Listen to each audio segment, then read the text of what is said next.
ధర్మ మార్గంలో నడుస్తూ జీవితంలో ఒక్కో మెట్టు ఎక్కుతూ భగవంతుని చేరుకోవడమే మెట్లోత్సవం అంతరార్థమని టీటీడీ అన్నమాచార్య ప్రాజెక్టు ప్రత్యేక అధికారి డాక్టర్ మేడసాని మోహన్ తెలిపారు. శ్రీ తాళపాక అన్నమాచార్యుల వారి 523వ వర్ధంతిని పురస్కరించుకుని టీటీడీ అన్నమాచార్య ప్రాజెక్టు ఆధ్వర్యంలో శనివారం ఉదయం అలిపిరి పాదాల మండపం వద్ద మెట్లోత్సవం వైభవంగా నిర్వహించారు. ఈ సందర్భంగా ఆయన మాట్లాడుతూ పూర్వం నుంచి ఎందరో మహనీయులు మెట్ల మార్గంలో తిరుమలకు నడిచి వెళ్లి స్వామివారి కృపకు పాత్రులయ్యారని చెప్పారు. ఇటువంటి పవిత్రమైన మెట్లోత్సవంలో పాల్గొనడం ఎంతో పుణ్యఫలాన్ని ఇస్తుందని తెలిపారు. ఆంధ్రప్రదేశ్, తెలంగాణ, తమిళనాడు రాష్ట్రాల నుంచి వచ్చిన దాదాపు 1000కి పైగా భజన మండలి సభ్యులు, ప్రముఖ సంగీత కళాకారులు భజనలు చేస్తూ సప్తగిరులను అధిరోహించి స్వామివారిని దర్శించుకుంటారని చెప్పారు. మార్చి 15న ఆదివారం సాయంత్రం తిరుమలలోని నారాయణగిరి ఉద్యానవనంలో సప్తగిరి సంకీర్తనల గోష్ఠిగానం నిర్వహించనున్నట్టు తెలిపారు. శ్రీ అన్నమాచార్యుల వారి వర్ధంతి ఉత్సవాల్లో పాల్గొనేందుకు సింగపూర్ నుంచి 20 మంది కళాకారులు స్వచ్ఛందంగా విచ్చేశారు. సింగపూర్కు చెందిన డాక్టర్ కె భాగ్యమూర్తి ఆధ్వర్యంలో అష్టలక్ష్మి విద్యార్థుల బృందం శనివారం ఉదయం మెట్లోత్సవంలో పాల్గొంది. ముందుగా అలిపిరి పాదాల మండపం వద్ద అన్నమాచార్య వంశీయులు మెట్ల పూజ నిర్వహించారు.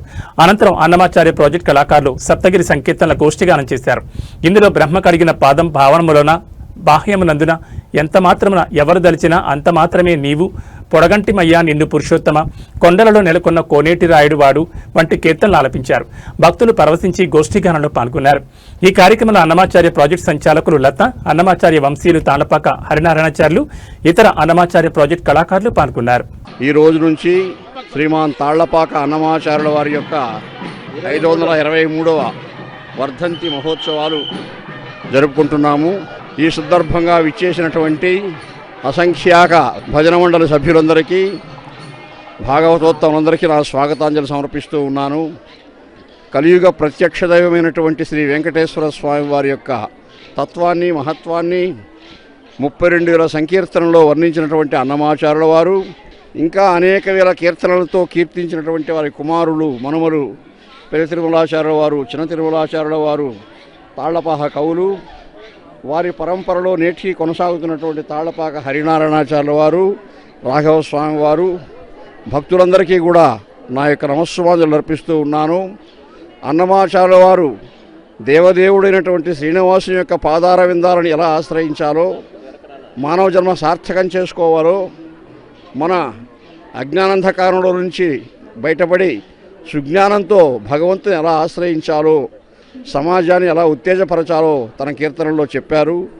అది ఎప్పటికీ సార్వకాలికంగా, సార్వజనీనంగా, సార్వదేశికంగా ఆ సందేశాన్ని అందరూ పాటించాలనే ఉద్దేశంతోనే తిరుమల తిరుపతి దేవస్థానం ధర్మకర్తల మండలి అధ్యక్షులు శ్రీ బిఆర్ నాయుడు గారు, ఈఓ గారు శ్రీ ముద్దాడ రవిచంద్ర గారు, అదనపు కార్యనిర్వహణాధికారి శ్రీ వెంకయ్య చౌదరి గారు, శ్రీ వీరబ్రహ్మం గారు, శ్రీ శరత్ గారు, భక్తులందరూ ఈ అవకాశం సద్వినియోగం చేసుకోవాల్సిందిగా నేను ప్రార్థిస్తూ ఉన్నాను.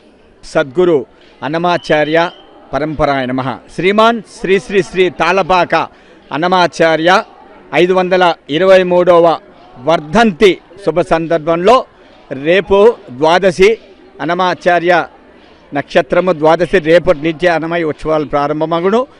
నేడు మెట్ల పూజ, గోవింద నామస్మరణంతో భక్తులు ఎలా మెట్లెక్కుతూ స్వామి నామాన్ని పలుకుతున్నారో అదేవిధంగా విచ్చేసి భక్తులందరూ ఈ మెట్ల పూజ కార్యక్రమంలో విచ్చేసి మొట్టమొదటిగా ఆ గోవింద నామాన్ని మొదటి పూజ చేసుకుంటూ తిరుమలకి చేరాలి. ప్రపంచంలోనే తిరుమల తిరుపతి దేవస్థానం అన్నమాచార్య ప్రాజెక్టు వారు నిర్వహించేటువంటి ఇంత మెట్ల పూజ ఇంకెక్కడా జరగలేదు, జరగదు కూడా. ఇటువంటి కార్యక్రమాలు నిర్వహించినందుకు దేవస్థానం వారికి